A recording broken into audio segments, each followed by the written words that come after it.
Welcome back. If you just joined us, you're watching the news at 10 on Channels Television, broadcasting live from Lagos.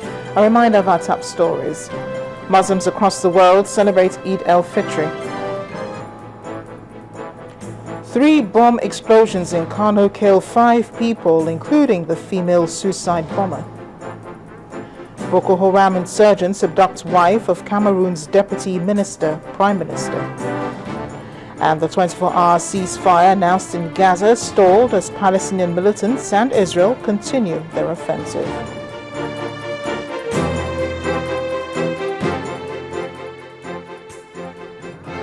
All our top stories can be found on our websites, ChannelsTV.com and on YouTube.com/channelsweb.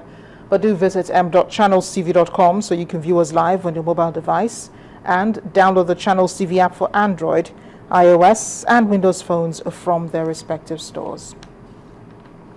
We encourage you to interact with the Channels Eyewitness feature on our Android, iOS and Windows 8 platforms. So if you have pictures or videos to share with us, tap the application on your device, swipe to reveal the Eyewitness menu and follow the instructions. Well, the thousands of Muslims in Kano State, northwest Nigeria, did join in celebrating this year's Eid-el-Fitr. At a prayer session in the central Eid prayer ground, security was tight, while the teaching centered on the peaceful coexistence of Nigeria. Although the annual traditional Durbar has been cancelled due to security reasons, the Emir of Kano, Muhammadu Sanusi II, led the prayer session, after which he received the Salah homage from the governor and other traditional title holders. Defying security challenges, the people of Kano State, both men and women including children, turned out en masse to mark the successful completion of Ramadan fast. Boko Haram insurgencies and other issues relating to security took a center stage as the Emir of Kano, Muhammadu Sanusi II, prayed for an immediate ceasefire. Allahu Akbar. Allahu Akbar. He also called on Muslim faithfuls to emulate the teachings of the Prophet of Islam by showing love and care to fellow Muslims, particularly the less privileged. A member of Kano Emirate, Aminu Ado Bayero, who also confirmed the suspension of all traditional activities during the celebration, also urged Kano residents to continue to be peaceful and God-fearing citizens. Jama'a musulmi assalamu alaikum. Kamar yadda kake fada, muna gode wa Allah da ya bamu iko muka yi ibada a cikin watan Ramadan da ya wuce. Muna addu'ar Allah ya sa ibadar mu karɓaɓɓiya ce. Muna kuma addu'ar Allah ya sa muna cikin yantattun bayinsa. Kamar yadda ka faɗa, alhamdulillah gashi mun yi sallar idi mun idar lafiya. Muna fata ita ma Allah ya karɓi ibadar da muka a yau. While all traditional activities for the period is cancelled, security is also very tight in case of any eventuality, as residents were advised to report any suspicious object or individuals to the nearest police station. Victor Matthias, Channels Television News. However, the mood was dampened later on in Kano after an improvised explosive device killed 5 people. The dead included 1 soldier and a little child. Another bomb targeted at Northwest University also exploded, killing the female suicide bomber. Kano State Police Commissioner Mr. Adinrile Shinaba says the explosives were set to go off at the time when the prayers were going on.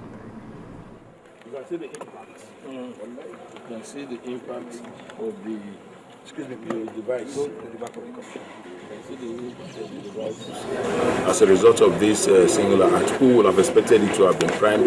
The location is close to Isiaka Rabiu. There is that popular place on Aminu Kano Road that is called Isiaka Rabiu Mosque. They are of high caliber, as you can see. Mere detonating it alone, you can see the damage caused on the vehicle. This will have caused collateral damage to people of Kano. We want to use this opportunity to express our very deep appreciation to the good people of Kano for the support they are rendering to law enforcement agencies in the state. We hope this will be sustained, and we can assure you that we will do all our very best to give our best to the people of Kano. Staying with the security situation in Kano, 2 suicide bombers attacked a St. Charles Catholic Church today, killing many people. What eyewitnesses said a bomb explosion occurred after service at the church. Meanwhile, the police has announced that it has 5 suspects in its custody, believed to be behind the spate of explosions in the city today. A police force public relations officer, Assistant Commissioner of Police Frank Mba, told Channels Television that the suspects were picked up during patrols of the ancient city. He said the police is already carrying out investigations to know their level of involvement. He warned people he described as criminal elements to find credible jobs and stop harassing innocent Nigerians. At about 1 p.m., an attempt to actually carry out a suicide bomb attack, perhaps we believe targeted at Northwest University, somewhere around Gida Ado Bayero area, was equally averted. It's a girl estimated to be around 16 years old, was seen walking towards the university in a very suspicious manner. Police operatives around the area immediately approached her and tried to cordon her off, while immediately also trying to get female police officers to conduct a search on her. As soon as she was isolated, the bomb went off. She incidentally happened to be the only one that died from that particular attack. 5 of our police operatives were injured, but none of them was a fatal injury. So we are glad that we're able to again foil that attack without any fatality. Police Force Public Relations Officer Frank Mba. Well, here in Lagos, Muslims did observe prayers at various grounds. At Dodon Barracks Praying Ground in Obalende, they gathered to mark the end of the 30-day Ramadan fast. As at the sermon, Nigerians were asked to live in harmony and be tolerant, especially at this time when insecurity is high.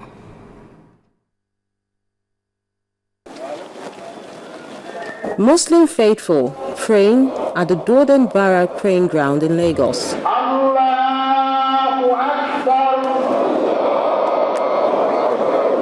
Allahu Akbar. Allahu Akbar. Allahu min wara'ihim. For these ones, July the 27th marks the end of 30 days Ramadan fasting.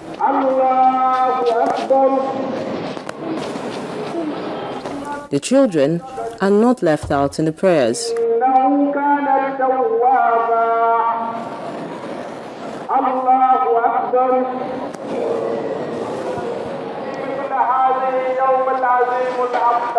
Given the current state of insecurity in the country, there's a word of advice for the people.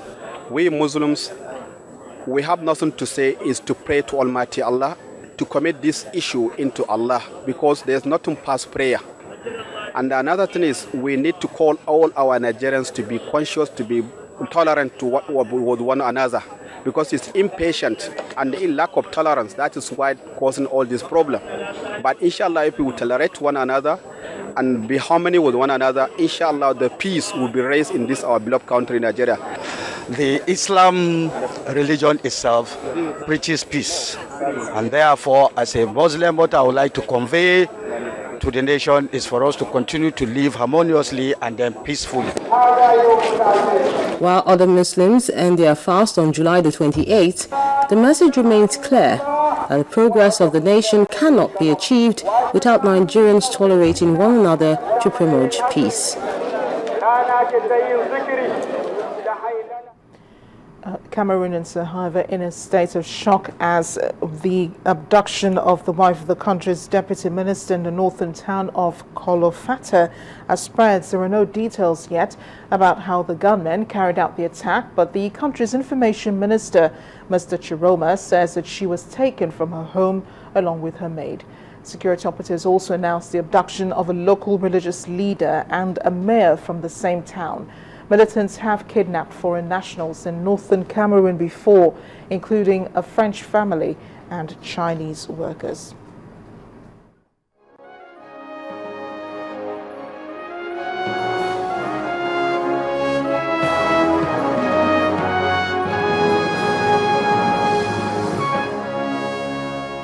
And for members of the Bring Back Our Girls campaign group, the only meaningful Salah gift to give Nigeria would be the return of the Chibok schoolgirls.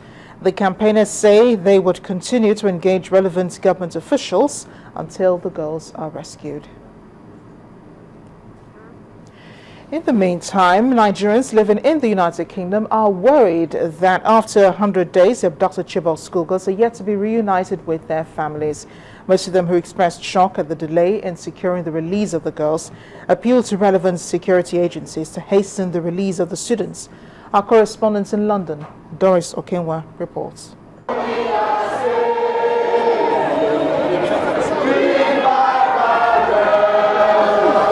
Nigerians in the UK have been very persistent in the global campaign to find the missing Chibok girls through a series of protests outside the country's High Commission in London and other parts of the region.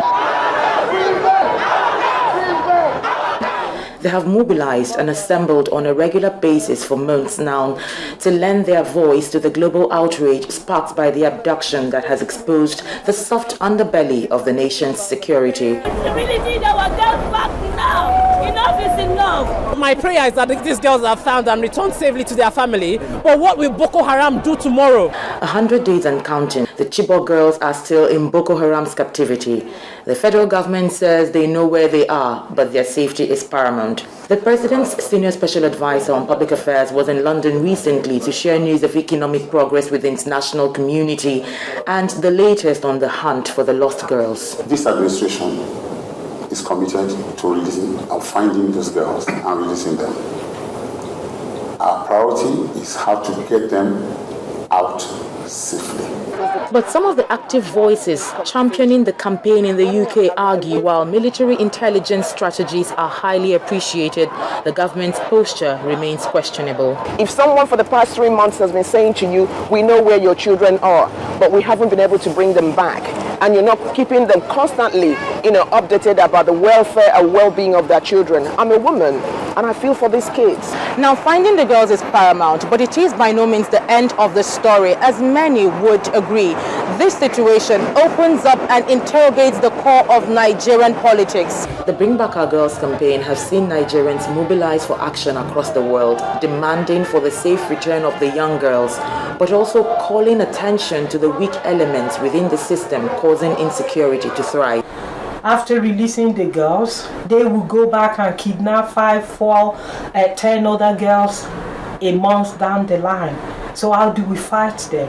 So our fight is a fight to fight Boko Haram and let Boko Haram be history. And so it is heartbreaking. It's very painful that we as a country, the giant of Africa, for over 100 days we can have girls over 164. They now confirm they are in captivity. It's not about the government, it's not about any politics, it's about our rights as citizens. The first priority of every government and responsibility of every responsible government is the safety and security of the people. From what Boko Haram has done, it is very clear that we are not safe. And we need to fight for our safety. So we need to go out there and demonstrate, one, to Boko Haram that we will not be intimidated by them. These children belong to us. They belong to our homes, not in the forest. The international community is now aware world powers have waded in on this matter. But the buck at the end of the day stops with the Nigerian leadership. Doris Okenwa, Channels Television News, London.